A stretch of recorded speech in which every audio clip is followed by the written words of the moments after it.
for inviting us to come and present today. So I'll start with sharing the presentation.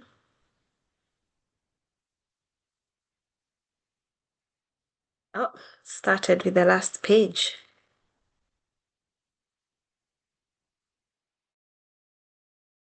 To the cocktail.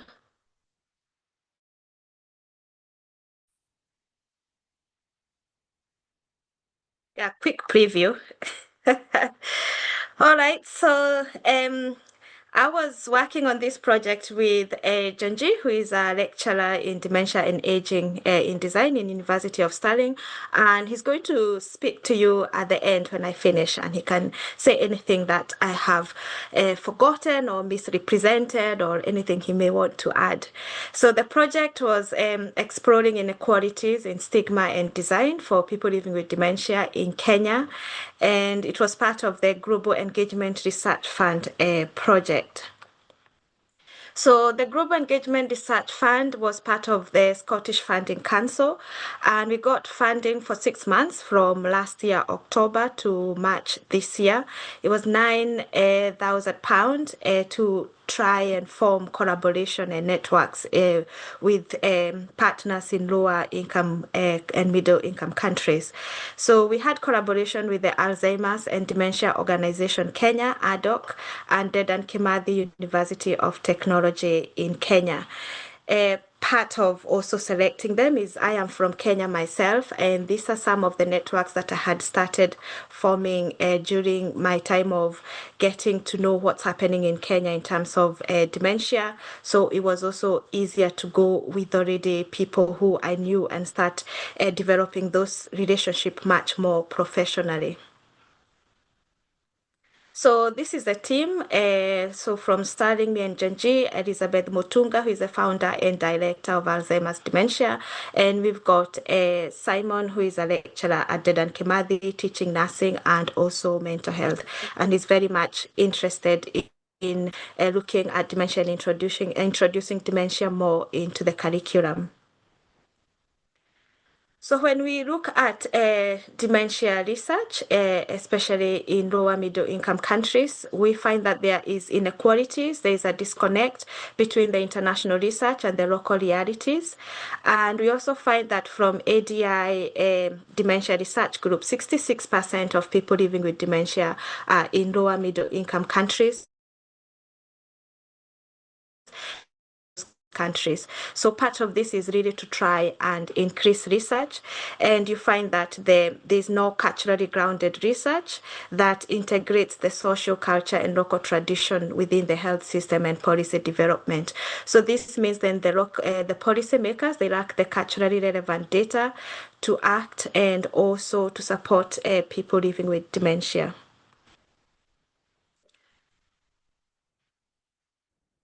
I'm wondering whether there's a way of, because I've got the people on the side, which means part of my slides are invisible. Let me see whether I can, maybe I may have to reduce that. Yeah, actually that's fine. So dementia in Kenya is urgent, but and it's growing fast. It's projected to increase by 316 by 2050. And we also find that it's absent in policy. It's currently not understood within the culture. Some people think it's spiritual, it's something connected to morality, or people who didn't pay their dowry, or it's just a normal part of aging. So the research also that have been done, you find there's actually no research that have spoken to people living with dementia, including their voices and what they've got to say for themselves. There's no formal culturally tailored services, so you find that it's NGOs or faith groups or community and family who are relied on to provide care for people with dementia. So a lot of families are struggling in silence and with very low level of diagnosis, which at the moment it's for people who can afford to go private. And the whole country of like 57 million people, we only have 20 neurologists. So part of the reason why it's urgent to start looking at dementia in Kenya, the population is growing quite fast, And we find that although it's a very young continent, and in Kenya specifically, 70% of the population are below the age of 35, but the older population that we've got it's increasing quite fast, and we know that according to Lancet, age is one of the risk factor for dementia. So the projection for increase is quite alarming, which, as you can see from here, breaking down to the different parts of sub-Saharan Africa, the East, Central, South, and Western, it's all in the increase, and with the projected 316% for Kenya. Although we see also globally the trend for dementia is increasing, but there is also the awareness that in Africa it's increasing way much faster than when we look at the Western countries. So the aims of the project was to examine the gaps and look at the needs that are there for people living with dementia, look at the beliefs, perceptions, and experiences relating to dementia, and look for identify opportunities with the people who are with dementia within Kenya. So we wanted to identify future research opportunity, education opportunities, how we can integrate dementia, especially within the university, and also the long also to start working to influence policy. We wanted also to see ways to improve awareness and improve the quality of spaces through dementia design and age-friendly design, which was quite handy having somebody who works in designs and specialists like Junjie. And we also wanted to explore the possibilities of establishing dementia education programs, which we are still currently in the progress of doing that. And we've signed MOU, which means we can start looking deeply with how that can be done. We also were very keen to look at dementia knowledge exchange activities and how we can collaborate in future with Simon and Elizabeth. So there were two stages for this project. First was to bring the Kenyan partners over here. So they came on the 19th to 25th of November last year. Not a very good time given it's winter, coming from a tropical country. It was extremely cold and there was a snowstorm. So we gave them the best of Scotland. And then the second stage was for us to go to Kenya with Junjie, where we went 17th of March. And due to logistics, we were not able to swap them around. So we started with them coming over and then going over to Kenya because it needed much more planning within Kenya. So these are some images from the visit. So they came to Stirling University and we had meetings with the Faculty of Social Sciences. They met up with the assistant dean, people who were leading in dementia research, and also the international research team and those who would be involved with collaborations. So they also went to the Dementia Services Development Center, where they were given a wonderful tour by Junjie to understand the designs that are there that could support people living with dementia. And they found it quite fascinating and wished that we had something like this in Kenya, but they hope to take all this knowledge back. So after the university, we had a day in the community. We went to ArtLink, where we wanted to show them impact of research that had been done at the university and then implemented within a community project. So ArtLink is a project that works with people living with dementia using art. And that was something that really rang bells with the team in Kenya, because arts and music is something that is very much highly appreciated. Where you see Simon inspecting the shower chair, that was a care home. We went to two care homes in Edinburgh, and one of the care home was an old home, which was later became a care home, and it was the adaptation of something that was not built as dementia friendly. So it was interesting to see how the home have managed to do that. And then the other image you see, where we are in like a salon. It's a care home that have been designed from the scratch as dementia friendly. It's got dementia unit and also other facilities, like this is a salon. They had cinema, although we did say that's not how all care homes look like in the UK. It was one of the premium one, but it was to give them contrasting experience and also to see different designs, how they've been implemented. We also went to day centers. So as the other image you see there with us singing, we didn't realize we were gonna be taking over in terms of being the entertainment, but we were told to perform some Kenyan songs. So we did that, and Junjie also sang for us a Chinese song, which was very exciting. So we became also quite part of the projects that we were visiting. And the other images you see there, we went to visit some of the pioneers in dementia and music. One is Diana Carl, who was the person who actually did the masters in dementia in Stirling at the very much beginning. And the other lady, she works with dementia and music, and the two of them have been very much involved from the beginning on dementia and music and starting all sorts of different groups. So one of them started in areas that were quite affluent, and the other lady thought she's Linda. She thought, oh my goodness, there's nobody who is looking at people living with dementia in poorer communities. So she started some singing groups in those communities. So it was very good for Simon and Elizabeth to learn what's been done in Scotland. And also Elizabeth was also a student at Stirling doing that master, so it was good for her to hear how it was from the beginning. And also her master's thesis was looking at dementia and music, so that was very exciting for her. And the other image you see there, we met with Professor Mary Marshall, who was the first director of the Dementia Development Center, and also she could give them all that history since it was opened in 1989 and when she became the director there until her retirement in 2009. And the other lady there is Jan Kirin. She was the former director of Alzheimer's Scotland.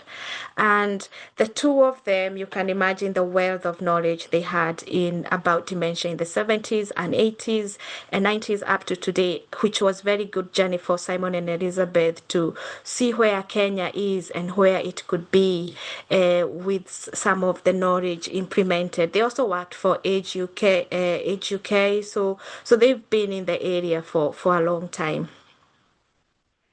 Then after that, we went off to Kenya and we started with a careless meeting. They meet up once every month. So we went and did presentation and we had sit down where we could share knowledge between the two countries. So we shared from here and they shared with us what are the challenges, what are the opportunities, and they had lots of questions. We just actually even didn't have enough time. As much as they would have wanted us to stay and carry on discussing, because it's also like a hall which they had booked, which we had to vacate. But there was lots of excitement and enthusiasm. And then the next other pictures you see, the two with the two big groups.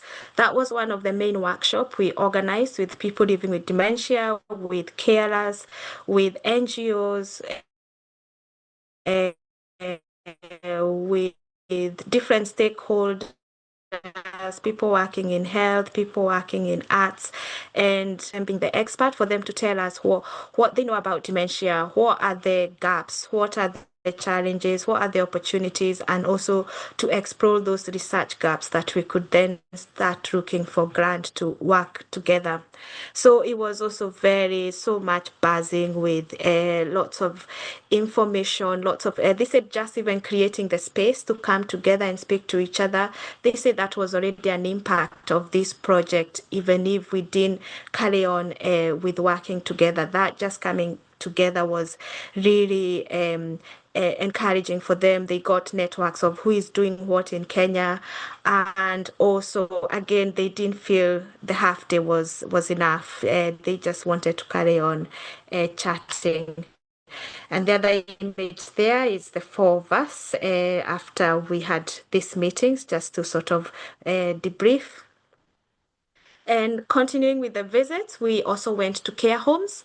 The care homes, mostly in Kenya, they are upcoming, and either they are private and extremely expensive, or they are mostly run by nuns.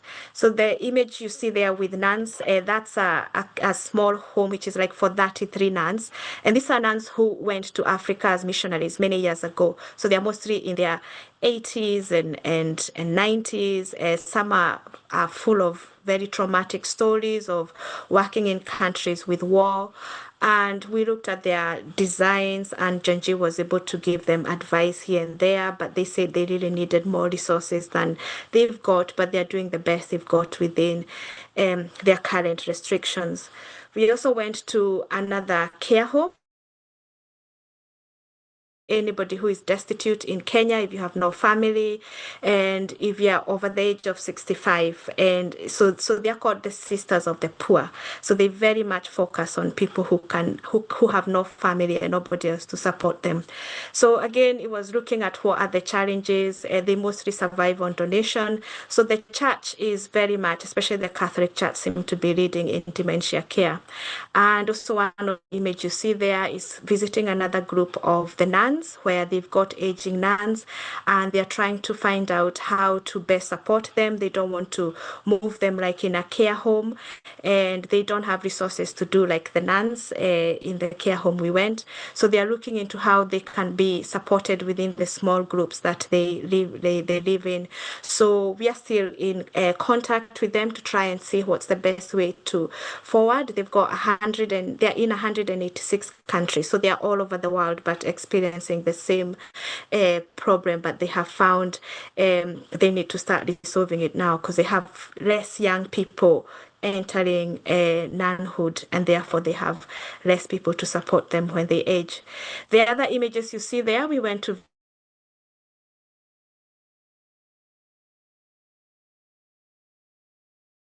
lack of government resources, and we found out that for this lady, the husband developed dementia in his 50s, and for that reason it was a disease that people don't understand. So if you get dementia in your 80s or 90s, people just assume it's part of aging, and you're just really supported within the community with less stigma.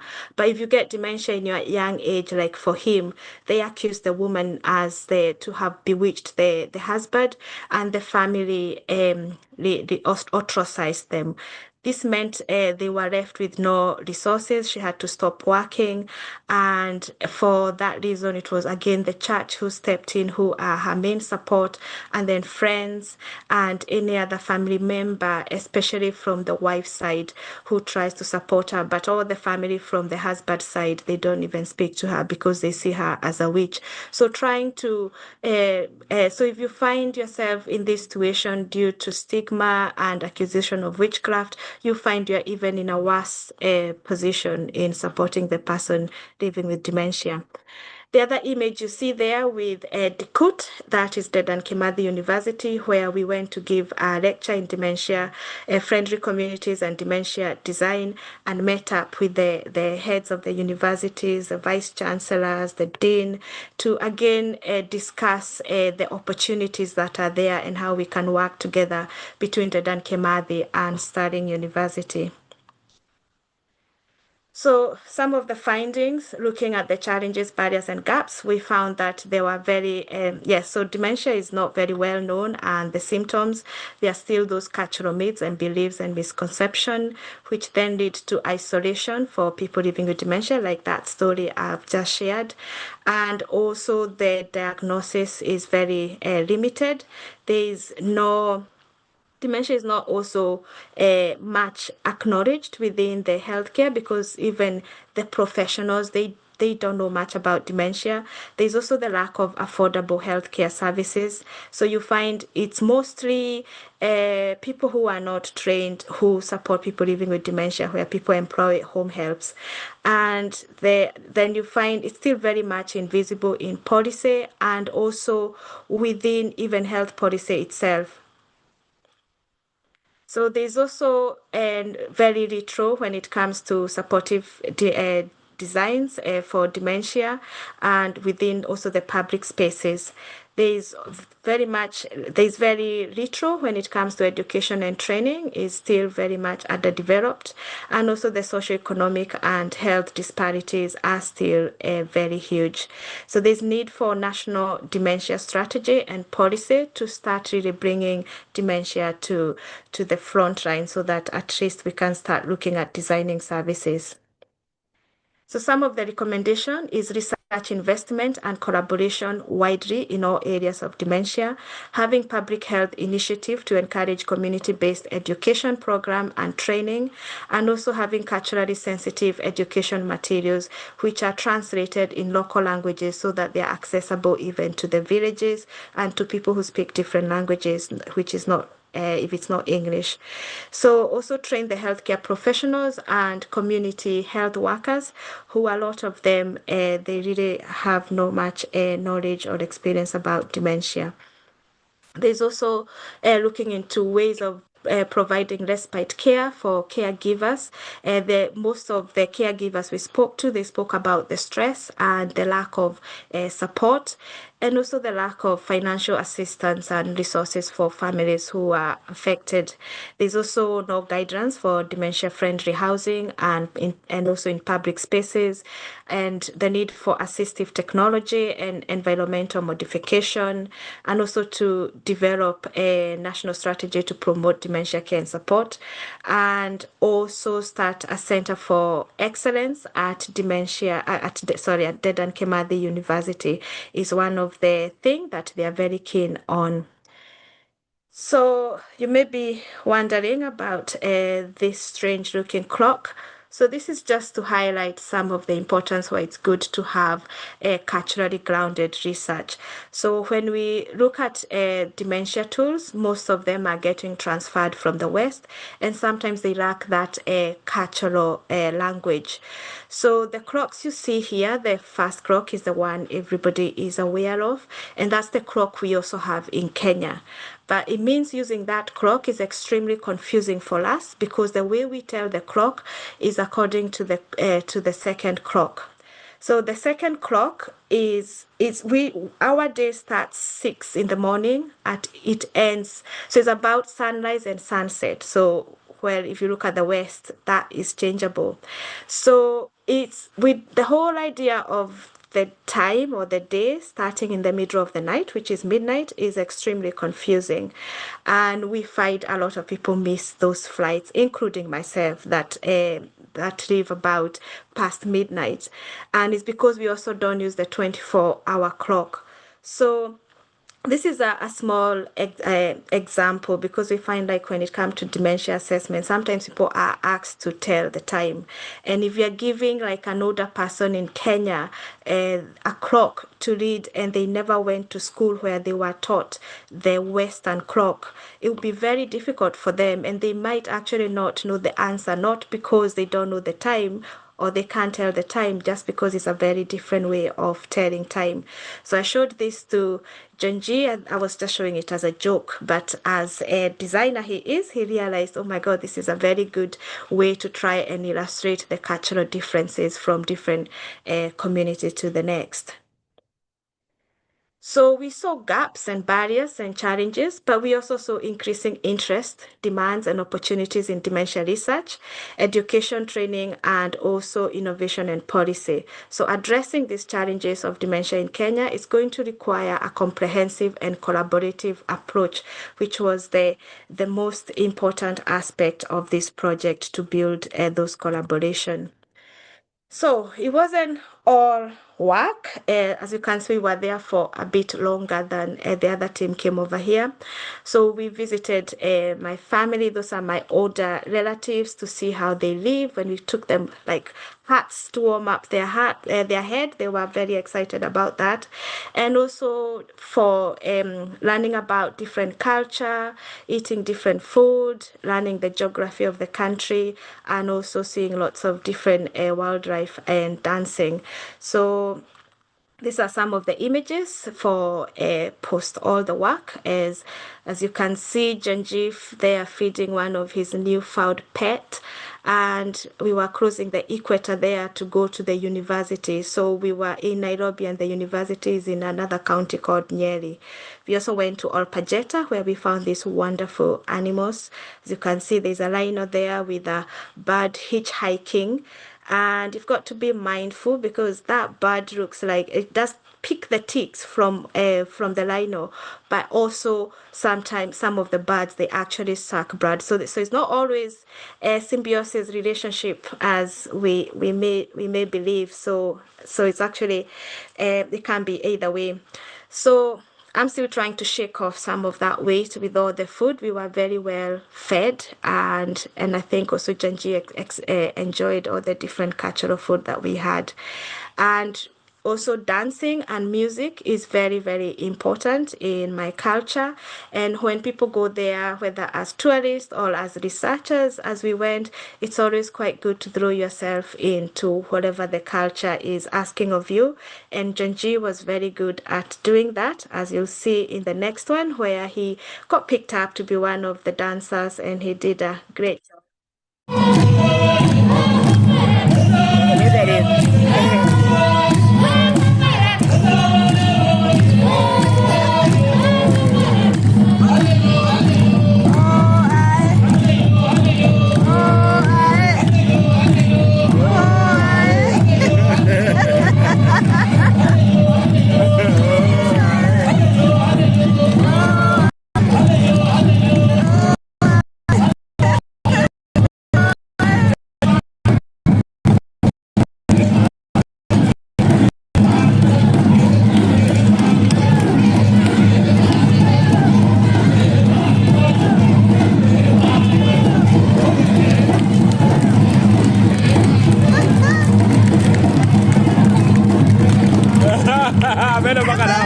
That is nice.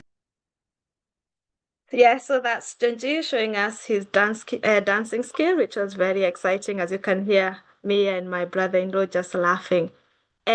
So this is towards the end, and here's the cocktail is called Dawa. It's sometimes known as our national drink, and it's made with a vodka and sugar and honey.